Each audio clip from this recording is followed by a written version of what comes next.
Unit 6, the Babylonian Captivity of Judah. So we kind of summarized the history of Judah in three phases. You got the Israel phase first, followed by the Assyria phase, and then the Babylon phase. And then we have the Babylonian captivity, which was 70 years where Judah was dispersed and the people were taken out of the land of Judah into Babylon for 70 years, which we'll look at even the reason for that number in our next module. But we looked at the prophets that were predominant, that God had called nearing the end of Judah, specifically these three, Jeremiah, Daniel, and Ezekiel.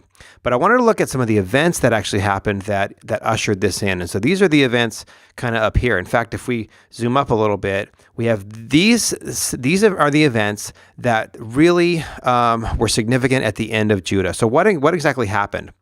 Well, you have Babylon, right, which is led by King Nebuchadnezzar. He is the military leader of the time. And he starts to come in and he overthrows Jerusalem and Judah. And what they do is that they actually take the Jews captive and they deport them from Judah over into Babylon, but they do it in three separate waves. And so you've got these events up here. The first one here is the first wave. And then at this one, there was about 10,000 people, and these were kind of the elite of Judah, the citizens. The high-ranking citizens were deported first, and this was in 579 BC. And so what do I mean by high-ranking citizens? Well, you've got government officials, noblemen, kind of the upper class of Judah, as it were. Those were the ones taken first, and that included Daniel, his friends, of course, Shadrach, Meshach, and Abednego, which we'll look at in a couple modules. But also the prophet Ezekiel. They were taken during this first the deportation of the Jews.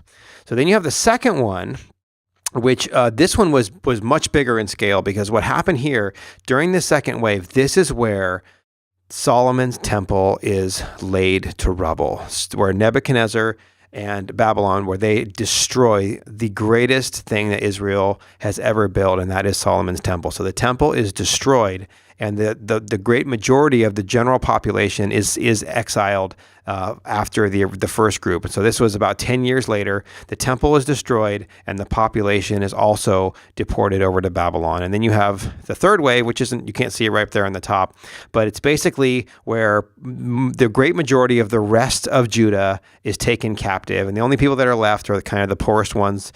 Then they're just left to make sure that the land just doesn't grow wild. But basically, everybody is gone. Now think about that. Think about God's promises, his covenants. Think about what they may be going through, right? Because at this point, the glory of Judah is extinguished. The capital city, Jerusalem, is overtaken. The temple is destroyed. The people are deported, and they're not going to be back for 70 years, which is crazy. But again, through the prophets, what does God do? God gives a glimpse of a return to the land, but also of the coming of a future Messiah who will restore Israel, which we'll get to in a little bit. So as we go back to the list of our 12 major events, we are now up to this one. We're now up to number 10, the Babylonian captivity.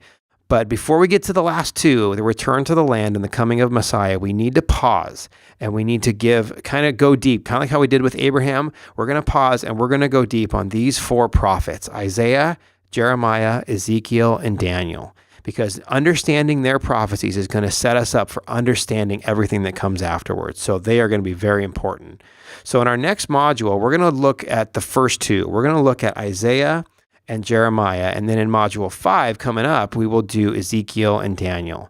So if you would, join me. I know module 3 was a lot, covering Judah was a lot, but join me if you would in module 4 as we look at Isaiah and Jeremiah, prophets of a future and a hope.